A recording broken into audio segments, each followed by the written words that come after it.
Bonjour à toutes et à tous.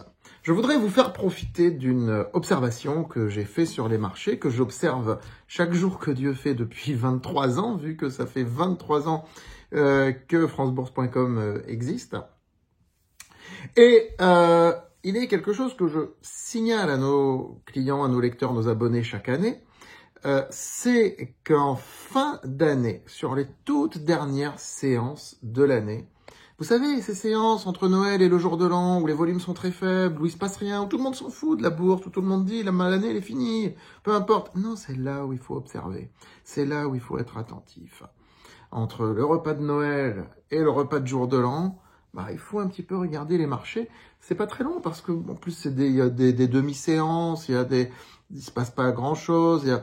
Prendre quelques heures pour regarder, ou quelques minutes même pour regarder le marché, et vous verrez quelque chose de très intéressant, c'est que bien souvent, lorsqu'on a un marché qui est atone, et c'est très souvent le cas, où il ne se passe rien, ça monte à peine, ça baisse à peine, très peu de volume, vous voyez quelques valeurs qui, elles, s'emballent.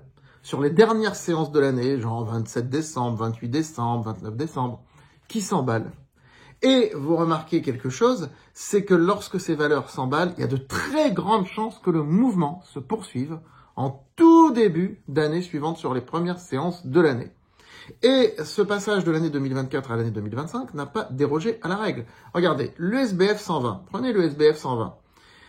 L'indice, finalement, a fait des dernières séances très flat, comme vous le constatez, on est à plus 0 quelque chose, moins 0 quelque chose, et un début d'année pas terrible non plus. Alors une première séance légèrement dans le vert, une deuxième séance plutôt rouge. Et regardez pourtant ESSO, qui est une valeur du SBF, qui s'est littéralement embrasé, et on avait vu ce mouvement sur les 3 dernières séances de l'année, et regardez comme le titre a flambé en début d'année, au tout début de l'année 2025. Regardez Viridienne, même principe. Alors Viridienne, qui fait partie aussi du SBF, a un petit peu suivi le mouvement du SBF, c'est-à-dire que le jour où le SBF était rouge, le titre était rouge, mais c'est pareil, c'est du moins 0,5%. Par contre, lorsque le SBF gagnait 0,3%, le titre Viridienne gagnait 4, 5, 6%. Et regardez comment le titre s'est enflammé sur la première séance de l'année 2025, avec une très belle résistance, quasiment une stabilité sur la deuxième séance. Alors vous allez me dire, ouais, mais bon, prenez ESSO, Viridienne, c'est un peu le même secteur, c'est un peu le secteur pétrolier, donc il faudrait prendre quelque chose en dehors du secteur. Alors, allons voir autre chose. Allons voir même quelque chose qui est assez antipodique par rapport au pétrole. Plastivaloir. Plastivaloir, c'est une small cap qui utilise du pétrole comme matière première. Donc c'est plutôt une valeur, quand le pétrole y monte, elle va plutôt baisser.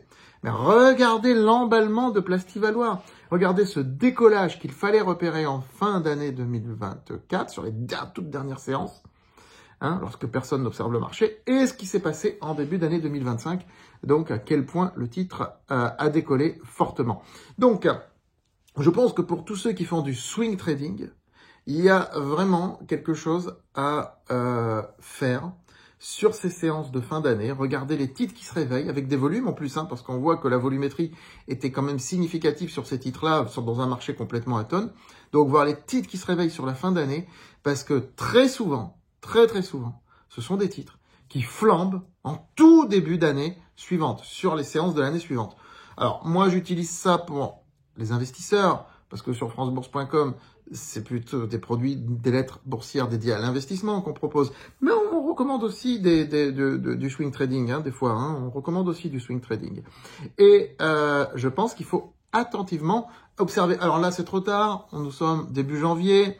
Donc, mais pour l'année prochaine, retenez-le. Mettez cette vidéo de côté. Partagez-la. Likez-la. Et abonnez-vous à cette chaîne YouTube, bien sûr. Inscrivez-vous sur francebourse.com. Mais pour l'année prochaine, vous saurez. Alors, ça s'explique tout ça d'une manière simple.